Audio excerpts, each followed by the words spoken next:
So hi everyone, good morning, good afternoon, wherever you are, and welcome to today's webinar. I am Vani Asawa. I'm a software engineer at Microsoft. I currently work with the Threat Intelligence Center based in Cheltenham in the United Kingdom. I started my journey quite recently in October of last year in the middle of the pandemic. And I graduated from Oxford with a master's degree in maths and statistics back in 2020 as well. So really looking forward to today's webinar. And the purpose of this talk today is to give an intuition and an understanding behind what are artificial neural networks. And hopefully you will be able to apply them to your problem domains by the end of this.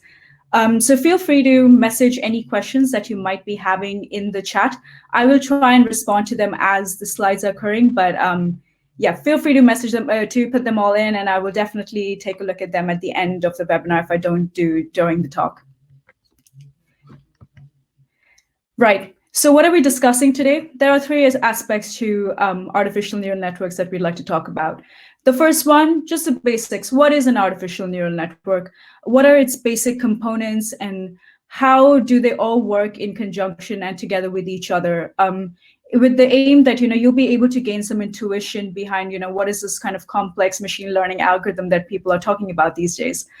The second one, what are the different kinds of artificial neural networks? So you may have come across convolutional neural networks, deep Boltzmann machines, recurrent neural networks, and what exactly do they mean? We'll just discuss three, don't worry, we won't take up too much time on those.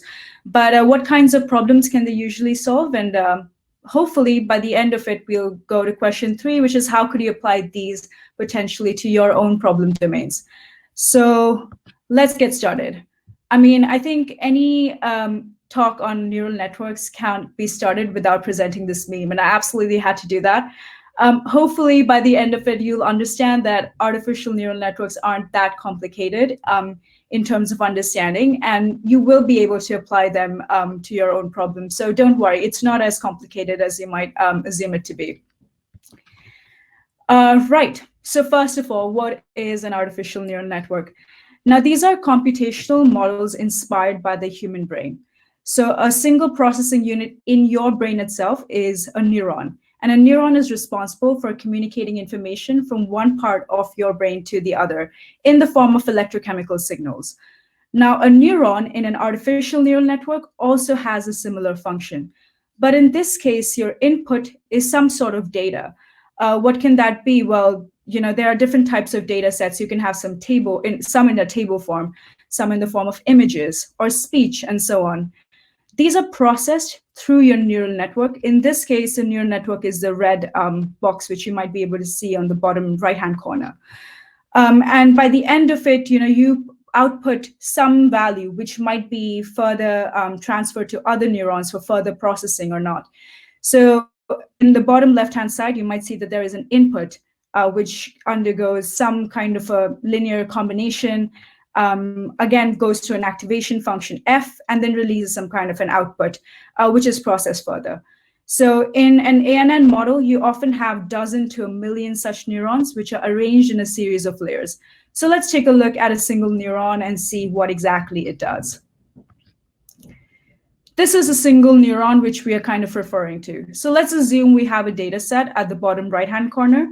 The 3 green columns represent your input. X1, X2, and X3 are just 3 variables. You can think of them as, say you were trying to predict user behavior, say in the case of Netflix, it wants to understand its consumers and potentially what movie it might watch.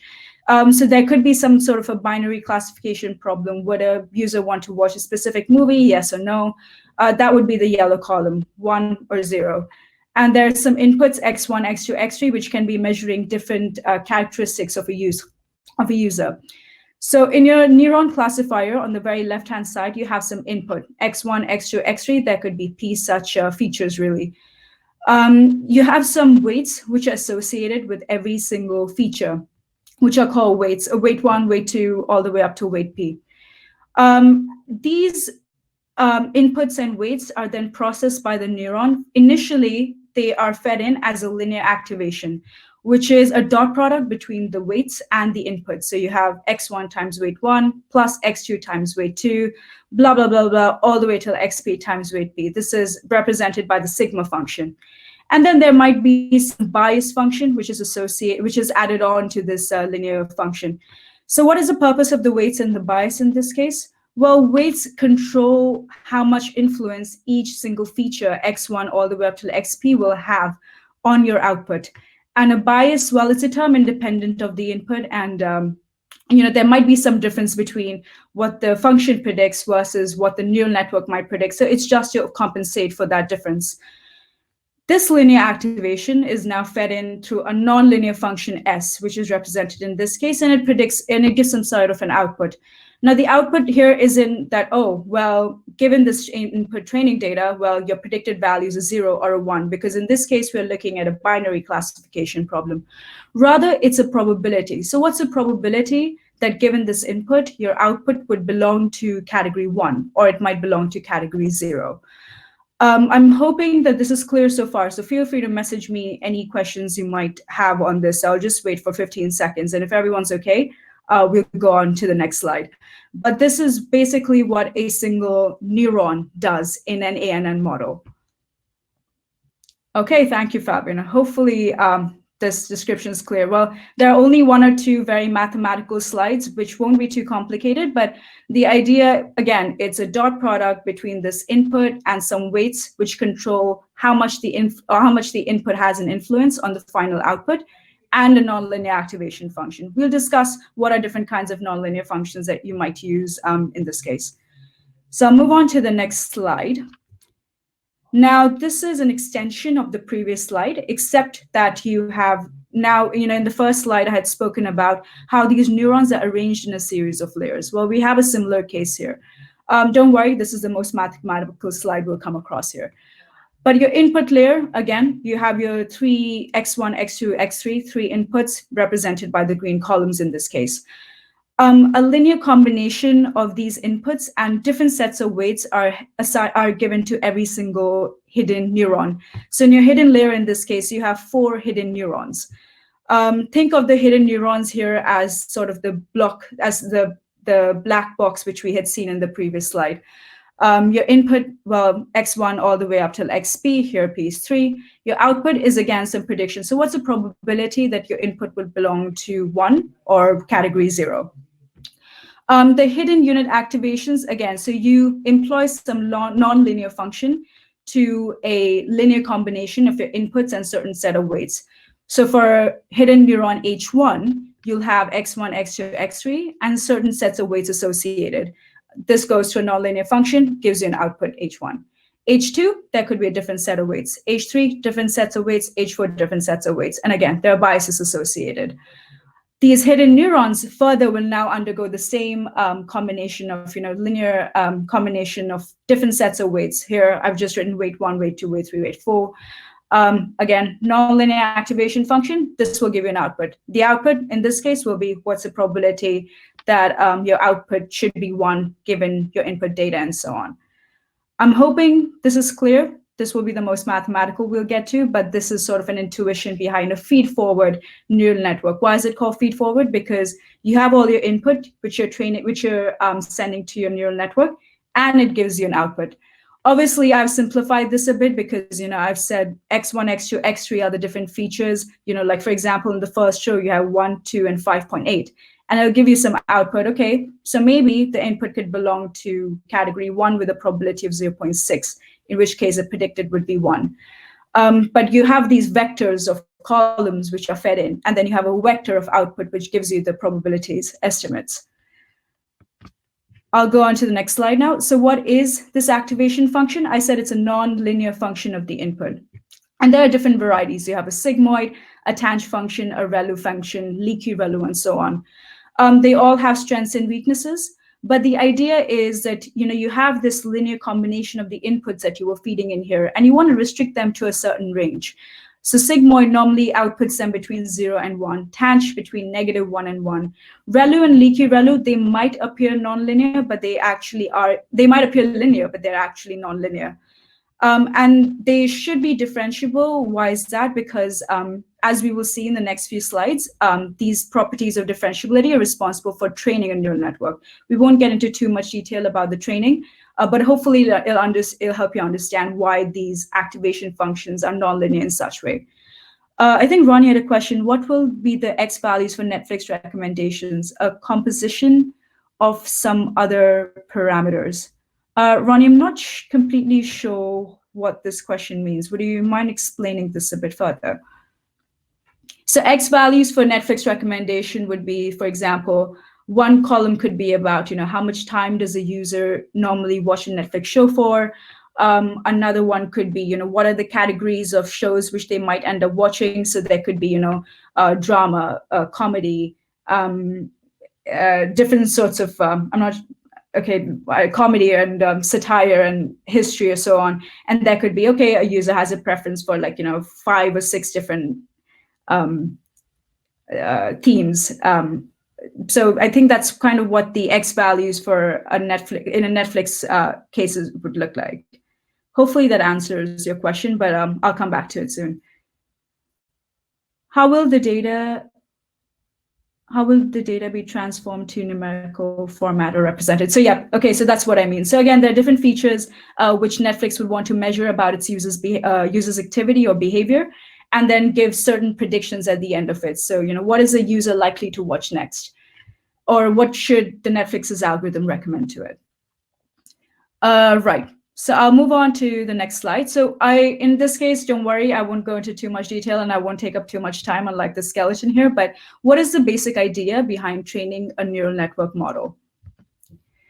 Now, if you look at it, the goal of a neural network ultimately is to give some kind of a prediction, right? So in the case which we had in the table, we had some input, we know what the actual value is, and then we want to see what will a neural network predict. But if you remember, we had assigned certain weights to the inputs. So how do we know what those weights are, and how will we end up initializing them? Well, the idea in this case is to minimize a certain loss function. So initially, when you start off training a neural network, you don't know what the weights should be, so you initialize them randomly. There are several ways in which you can initialize the weights. So you initialize the weights, you run your input data through your neural network, and you get some outputs. In this case, well, let's say the outputs are in the red column, which I've shown here.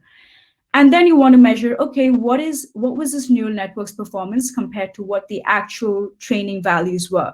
So your actuals and the yellow, your predictors and the red. If you see in the second row, well, they don't really seem to have matched. Maybe the neural network's model can be, performance can be optimized for better behavior. One way to measure this loss, especially in the case of a binary classification problem like this, is through the log loss. It's called the logarithmic loss. But I'll run you through kind of what the variables here mean. Well, n is the number of samples which we had in our training data. So in this case, well, there would be 4. The observed value, the yellow column, what did we observe our values to be? And then we have the predicted value. So what is the estimated probability that a predicted value was 1? So in the case of the first row, it could have maybe been 0.6, which is why the neural network predicted it to be 1. And so you would put in 0.6 in this case. In the second case, you kind of put in values accordingly. And that is how you measure the loss of a neural network model for a binary classification problem here. There's usually another term which is added on to this loss, which is called a regularization term, because often if you don't have this, the neural network might be tempted to just set your predicted values to be exactly your actual values.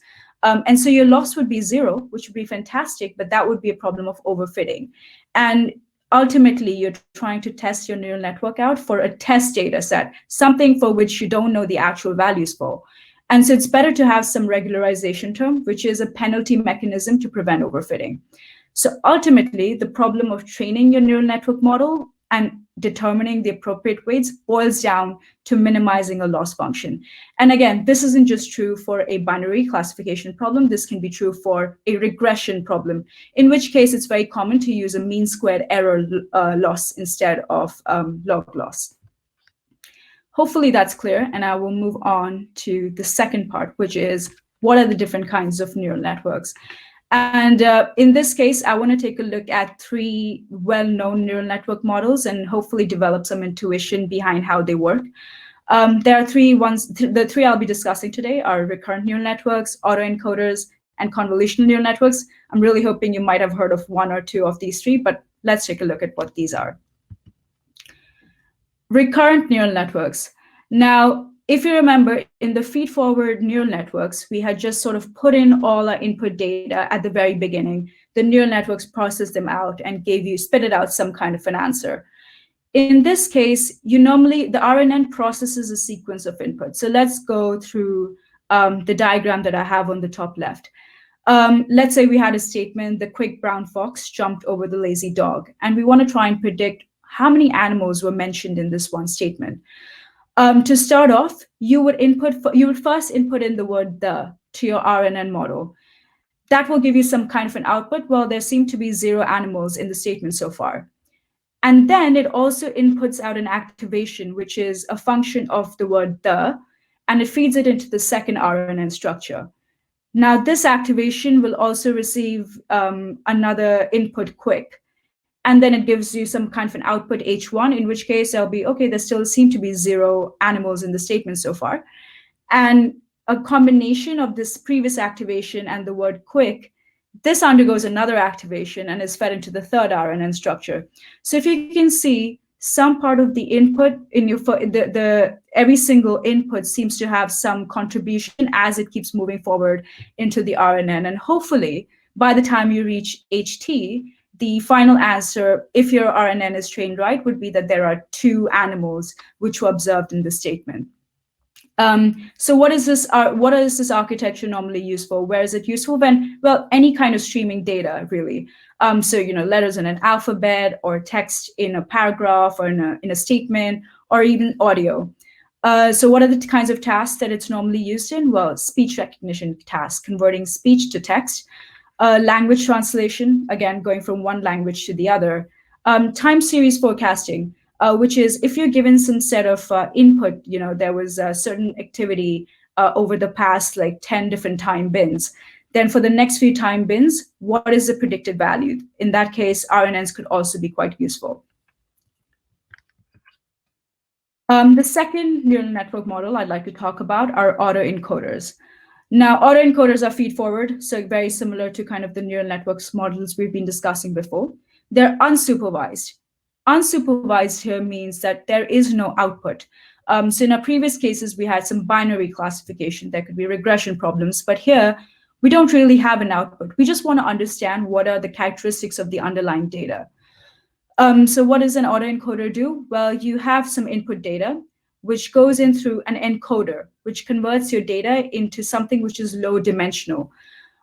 And then that low dimensional data is then reconstructed to present some sort of an output. So the compressed data is essentially kind of blown back up to be something similar to the input. So if you really look at it, you're compressing the data and then you're kind of exploding it back up. The input and the output are very similar. So where is this actually useful for us? Well, if you want to obtain a general representation of the data, you want to just learn what are the most important features of the input, and you want to try and ignore all the noise. In that case, autoencoders can be quite useful. So in recommendation systems, for example, as we discussed with the Netflix example, if you want to just try and understand user behavior, and you want to club them into different categories based on their past viewing activity, autoencoders can be quite useful.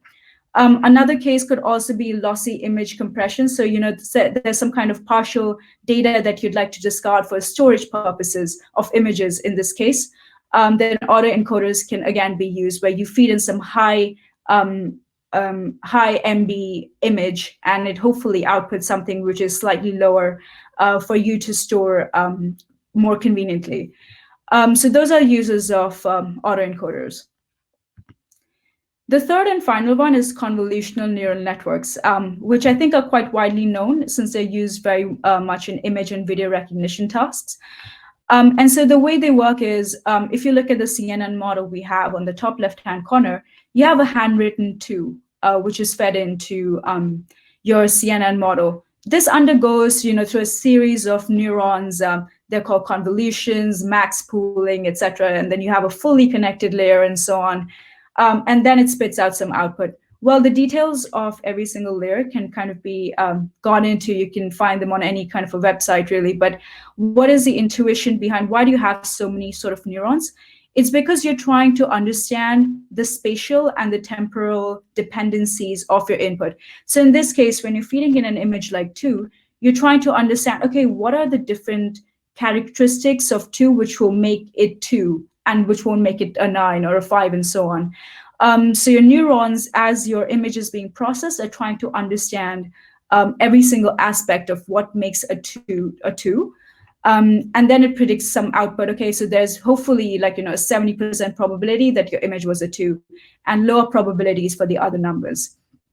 So this model, well, is used quite frequently in image recognition tasks. So if you want to predict what's a cat or what's a car or a human being, etc., it's used quite well in that. In natural language processing as well, you can actually use a CNN model. So in this case, we've shown an image, but actually you can feed in statements as well in the form of a matrix. It's called a one-hot vector matrix. But you can say you had some statement like, I like this movie a lot. And you want to predict, is the sentiment positive or negative? So, does the user like the movie or doesn't like the movie? And so feeding in sentences in this form, by the end of it, you can come up with some kind of an output that, okay, the sentiment seems to be positive. So hopefully there's a higher probability that the CNN would predict the statement to be positive or not. And in drug discovery, which is actually a field in which I did my master's thesis in, how does this work? Well, you have a drug, you have a potential drug candidate. It's called a ligand, and we'll call it the good protein in this case. And you have the bad protein, which is the bad molecules in your body whose activity you're trying to minimize. The ligand will bind to this bad protein in a certain orientation. And in order to determine the best orientation, you feed in these tensors into your CNN. So the way this would work is, well, you have sort of different chemicals for each ligand and each protein. And in the form of like a 4D matrix almost, you can feed this information into a CNN. And hopefully after that, the output would be, okay, well, this seems to be a good binding position. And so, this is a potentially good drug candidate. Or no, it doesn't seem to be binding as well. Maybe we need a different orientation, or maybe we need to change our ligand molecule altogether. So CNNs can actually be used for drug discovery as well. Any information which can be represented as some form of a matrix really could be quite useful. Let me move on to the next slide. Yep, and so the final part now is, what should you think about when applying neural networks to your own problem? So again, the previous neural networks, those are 3 of the more commonly used ones, but yeah, I think after kind of developing this intuition, hopefully it'll be a lot easier to understand what other neural networks end up doing, and think about sort of your own problem sets. So in your input data, what are the features that you would like to input into your neural network model? There may be some features which are related with each other and may cause some overfitting. So make sure that your features aren't highly correlated. Usually it's quite common to start between 1 to 100 neurons, which corresponds to 1 to 100 features. And scaling, make sure that your features are on a similar scale. So often you might have some columns which could range between 1,000 or 1,500 and so on. And there might be other columns which might range between 0 and 1. Now, a neural network, unfortunately, has an assumption that the higher the input value, the more important it is, which doesn't necessarily need to be the case, but that's what it predicts. So it's better if you scale your features either through normalization methods or through a standardization method. The second case, so how would you determine your neural network architecture? Well, in the case of a feed-forward neural network, like in this case, on average, it's recommended to have between 1 to 5 layers. So you start off with that. It's like a Goldilocks problem. You don't want it to be too hot, too overfitting, or like just not completely understanding what your input data comprises of. You want it to be somewhere in between, somewhere comfortable. So it's recommended you can start off with 1 to 5 layers. Again, the number of neurons in each single layer, all up to experimentation. For image and speech data, like in CNNs, it's recommended that you start off with maybe 12 to 100 layers of convolutions, of max poolings, of all those sort of extra layers that we saw in the beginning. The loss function, well, so we were introduced to log loss for classification. There is a log loss variation for a case where you have multiple categorical variables. So they could range from like 0 to 10 or 0 to 9, as we saw in the CNN case. And regression, the mean squared error usually tends to be the most preferred loss function. The hidden layer activations, as we saw in one of our previous slides, normally leaky ReLU tends to be the best performing activation function. But again, it's subject to sort of experimentation. But the recommendation is you could start off with ReLU or leaky ReLU and then see how your neural network model performs and then change accordingly. The training parameters, so this is linked to training the neural network. So I won't spend too much time on this particular section, but the way the neural network system is trained, as we observed, you have your input data, you have some initialized weights completely randomly or through some sort of a procedure. You run your data in through your neural network, you get some output. You calculate the loss function. And then from the output, you reconstruct the weights by going back towards the input. And you initialize in every single layer, okay, these might sort of be the weights which could hopefully minimize the loss. Then you go to the layer before, then the layer before, and so on. And that's called backward propagation. So in your training parameters, I'll go through this very randomly, but weight initialization, again, it depends on the hidden layer activations that you use, whether you use a ReLU, leaky ReLU method, and so on. So there are multiple methods to sort of do that. Then there are other characteristics like dropout rate. So often you might not want to have your neural network sort of go through every single neuron in every single hidden layer. You might want to switch on and off some neurons when you're training. So you can determine a dropout rate for that as well. Weight optimizers, this is related to backward propagation. You often need to calculate the differentials of every single activation and every single hidden layer. So there are multiple ways to do that. Again, this is it's a bit more technical, so I've attached some resources by the end of at the end of this presentation, which you could take a look at to understand training parameters a bit better. But yeah, that is the end of my presentation. Does anyone have any questions?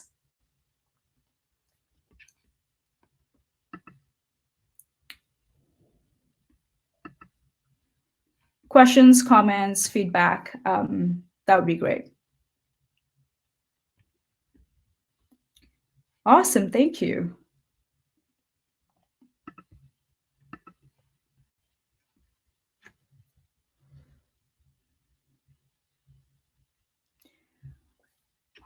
What is the next step to learn more, Didier? Okay, so there are a couple websites that I'd highly recommend. So Medium, for example, tends to have a great data science sort of section to learn more about machine learning. But if you're looking at a specific course, I'd highly recommend Fast AI. It's a free course available online, and it gives you a very good intuition behind neural networks, and it often gets quite into detail along with some coding practices in Python. So I'd highly recommend Fast AI. In order to understand more about neural networks and machine learning and what exactly is happening currently, I'd recommend OpenAI, which has great links to kind of the recent innovations being made. So for example, there's a new convolutional neural network. It's a neural network. I'm not completely sure if it's a CNN or not because the information hasn't been divulged, called DAL-E. Which can often take in a statement, for example, an avocado chair, and it will output in tons of images which represent an avocado chair based on some data on which it has been trained. So this project hasn't really been documented at the moment. It's currently still in stealth. But OpenAI is a great website to find out more about sort of what is currently occurring. Can you share the links to these sites? Yeah. So in the next, in the next slide, I have a reference to the sites that I had personally used. Towards Data Science, again, a great website to find out more information about ANNs and machine learning, sort of just in general. Is this neural as in bio or artificial acting like bio? So an ANN model is inspired by the biological neural system. They aren't exactly the same, but it's sort of the reason why ANNs were created. That's sort of the inspiration, the biological neural network, but they don't really have a connection to each other as such otherwise. But these are the references. I'm happy to send over these slides over to the team, and hopefully they can sort of spread it across. But yeah, I'd love to hear your feedback and answer any more questions that you might have. And yeah, feel free to take this chat offline as well. I'm happy to answer any questions you might have on LinkedIn and so on. But yeah, if those are sort of all the questions, I'll hang out here for another minute or so. But thank you so much for listening. And I really hope you guys enjoyed it.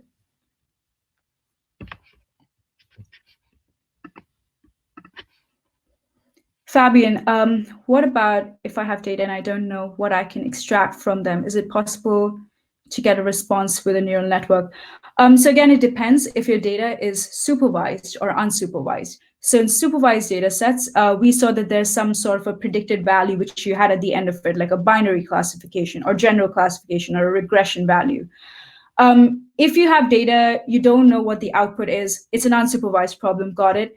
In that case, it's quite useful to kind of start with some of the basic machine learning algorithms like k-means clustering or hierarchical clustering or db-scan often. I prefer using db-scan clustering just to find out how the features might be sort of correlated to each other, if there are some observations which can be clumped up together or not. And then once I understand the features of my data, then I might start off on an artificial neural network model. So like an autoencoder would be the first model I would personally jump to. But for unsupervised, I'd highly recommend starting off with the clustering algorithm in the first case. Or even just sort of basic statistics like, what is the distribution of your columns? Like, are they normally distributed? Are they skewed and so on? Now, how close is it to a real mind? I'll go by the questions in order, by the way. How close is it to a real mind? It's quite similar in that, so in a neuron, in your biological brain, you have electrochemical signals, right, which transfer information from one part to the other, and so on. And then some information is sort of, conveyed to other neurons. Some of it might be discarded if it's deemed unimportant by the brain. So in ANN, again, it tries to model a biological neuron. So in a way, it is quite similar. It mirrors it, but obviously the human brain is a lot more complicated than we can imagine. So statistically, I guess, we probably aren't really as close to completely understanding the complexities of the human brain. But we try and kind of do it in the form of ANNs. What AI projects and problems are you currently working on? So I'm currently working in the security area. I'm working with the Threat Intelligence Center at Microsoft. Currently, I can't discuss all the security problems that I'm working on, but they're essentially trying to understand how can it be easier for companies to understand what sort of security issues arise in their systems. And is there any kind of an artificial intelligence or machine learning way in which you might be able to predict that, oh, well, there seems to be some suspicious or funny activity going on in your system, so please take note of this. So those are sort of how we're applying machine learning and artificial intelligence to security problems. Could you tell us briefly about your thesis, like the findings, process, and methodology? Yeah, sure.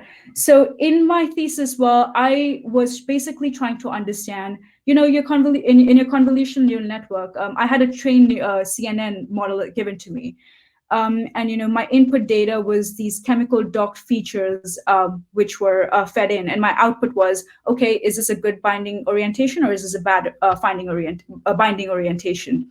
And my problem was, well, what are the intermediate layers in a neural network trying to predict? Like, because a neural network, again, it's quite complicated in that you don't really understand what the hidden layers are trying to process. So my thesis was about, okay, hopefully, can I try and understand the first neural network, the first hidden layer might be trying to predict, okay, well, there seems to be some binding affinity between the carbon in the ligand and maybe another carbon in the bad molecule. The second neuron might be trying to predict, okay, there might be a binding affinity between a different part of the ligand and a different part of the molecule and so on. So it was around neural network interpretability because we often don't end up understanding what every single neuron or what every single hidden layer in a neural network is talking about. So I'll include in some resources actually to the research papers that I had ended up using. But yeah, that is what my thesis was about. And by the end of it, my findings were that you can sort of predict, you can sort of understand using methods like backpropagation what the hidden layers are trying to understand about your input. But again, it's very complicated.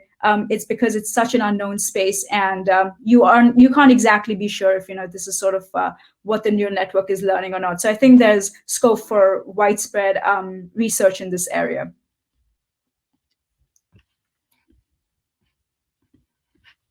Awesome. I think those are the questions I have so far. Are there any other?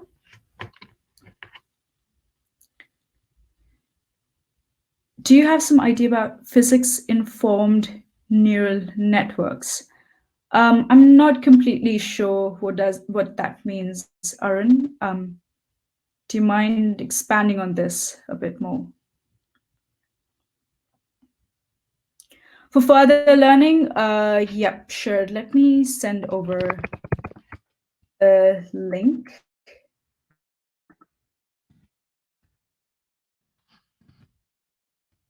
Yep, fast.ai. I'd highly recommend, this is a course which I sort of did in the first few months of lockdown as well, and it's quite helpful in understanding and coding ANNs. So, are there effective alternatives to CNNs for image recognition? Velimir, that's a great question, actually, and I haven't looked into this further after my thesis. I should have. But if you find out any, I'd be happy to know. But most of the neural network models which you observed, anything which can sort of take an image should hopefully be able to predict some sort of an outcome. I haven't personally looked into this further, so I won't be able to answer this question completely.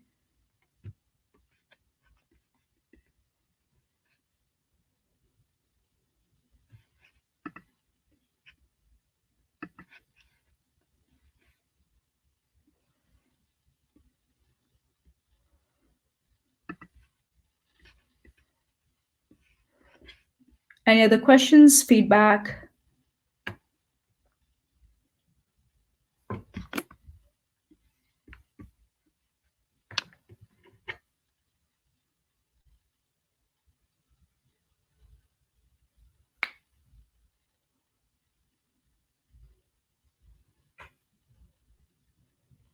Awesome. I think I will wrap up my presentation here then. Yeah, like I said, please feel free to reach out to me on LinkedIn or message me otherwise, and I'd be happy to kind of direct you to more resources. I mean, I've also recently quite started with my own machine learning journey. I'd say even despite my master's or whatever kind of degree I've gotten, I'm still quite a beginner in this. I always consider myself a beginner in this space. But yeah, so thank you so much for your time, and hope to speak to you all soon at some point. Take care. Bye.